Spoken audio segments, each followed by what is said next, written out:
Hello folks, Tiso here. I'll be trying things a little different with this Venti guide. Instead of covering everything, I'll focus mostly on the important parts of playing Venti and just briefly cover the details most people already know. Well, let's begin.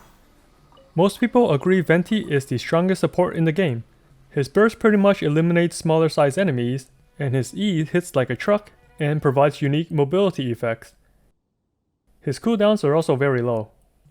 I don't think there's too much of a downside with him unless you hate his whimsical personality. For his normal and charge attacks, don't use them. Just don't. It does really low damage and his Constellation 1 barely helps.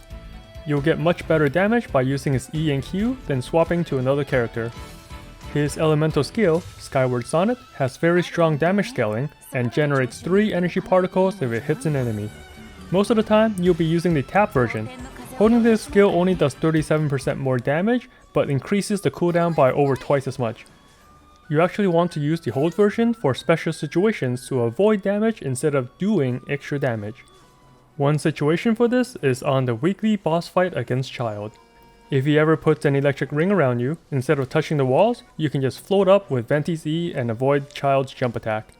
And most of his other attacks too. Actually, you can use his float to avoid most attacks in the game, including most melees and AoE attacks from regular enemies and bosses, such as the wolf boss's charge and leap attacks.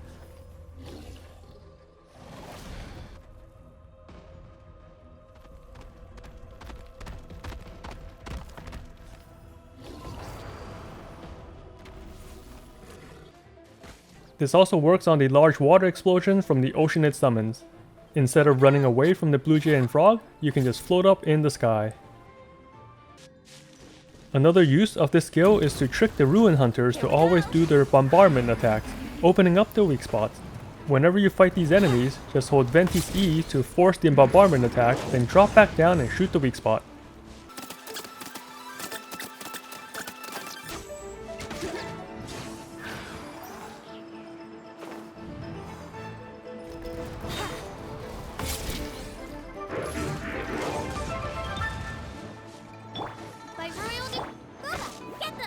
Besides combat, the float is also great for exploration and shortcuts. It gives you a nice boost when climbing walls or gliding over gaps. In my opinion, it's the best exploration ability in the game.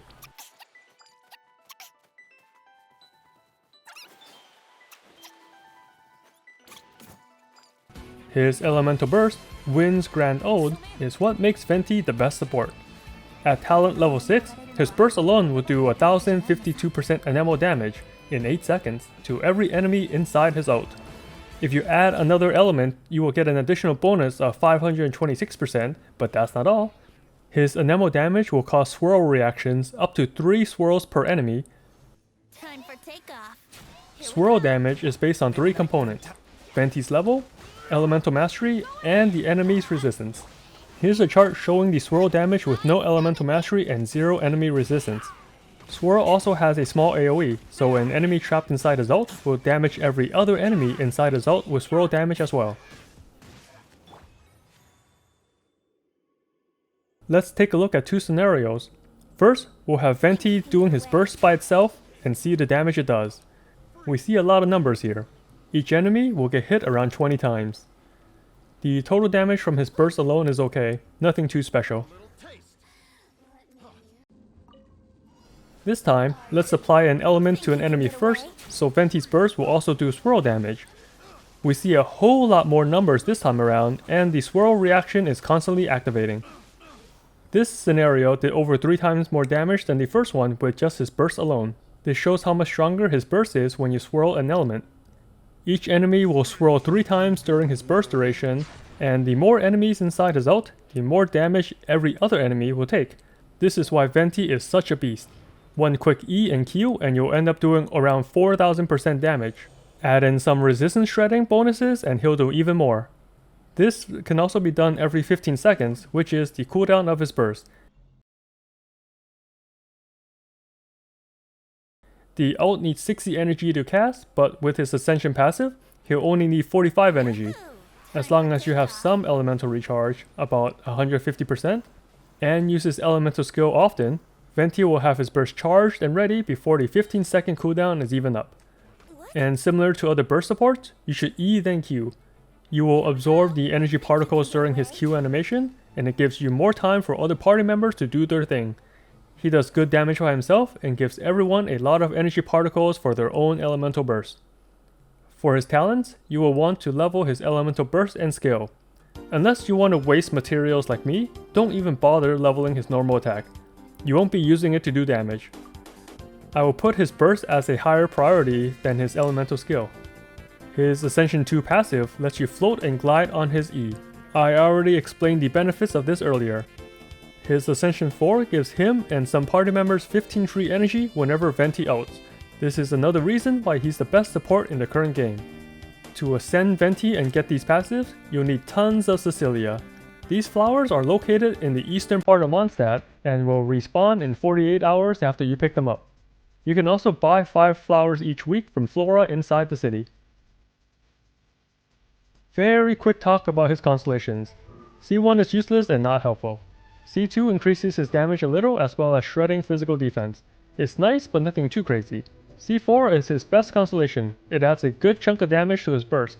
C6 is another great constellation, but good luck getting this if you aren't a whale.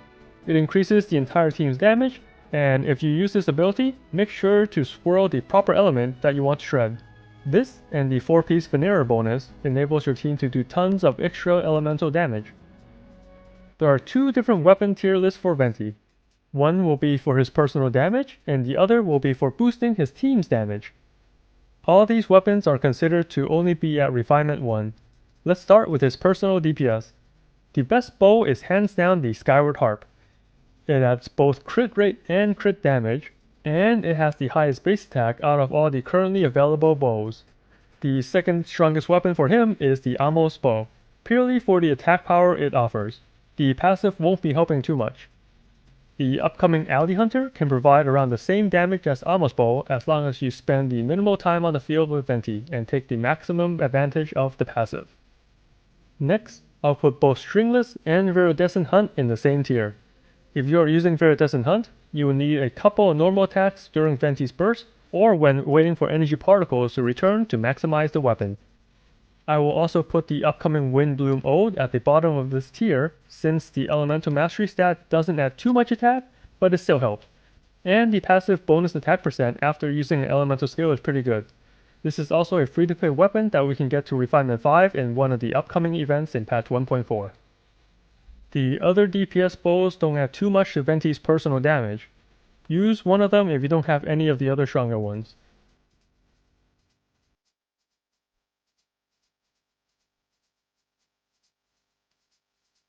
For the support weapon tier list, the new Elegy 40N is the best weapon to enhance the entire team. 1 second after using Venti's ult, your entire party will get 100 elemental mastery and 20% attack. There isn't another weapon currently in the game that is able to provide anything close to this much damage for your party. There are only 2 other bows that is able to help your party. They are the Sacrificial Bow and the Favonius Bow. Both of them function about the same. It gives your party more energy particles.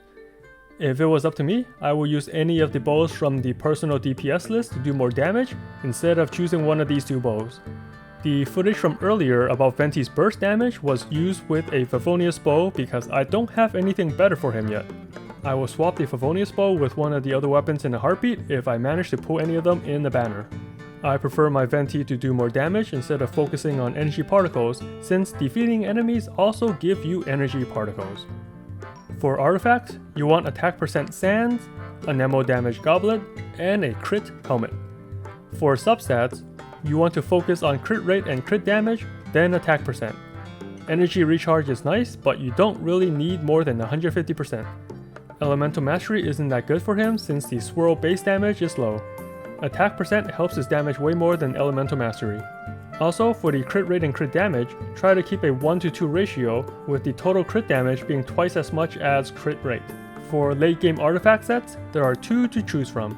The best one for him is the 4-piece Veneerer to shred enemy resistance. The other is a 2-piece Veneerer with 2-piece Noblesse. This split set will increase his personal damage, but the 4-piece Veneerer helps the overall team even more. For me, I'll go with the 4-piece Venera if you have some decent artifacts in that set. Another strong point of Venti is his flexibility in teams. He can fit in pretty much any team comp and still provide lots of damage and energy particles. You can optimize his damage a little more by having 2 team members that deal the same elemental damage to take advantage of the 4-piece Venera's resistance shred. Also, try to have at least 1 or 2 team members with attacks or abilities that can hit enemies inside Venti's burst. The Vortex tends to suck enemy too high for most melee attacks to reach, but you can fill in that time with abilities or ranged characters instead. In the end, you can dump Venti into any team and they will pretty much be stronger. Having better synergy will increase the benefits even more, but play what is fun for you. And that's it for my Venti guide. Smash that like button and let me know if you prefer this slightly new format more, or if you like the ones from my older guides instead. As always, thanks for watching and good luck on your banner wishes.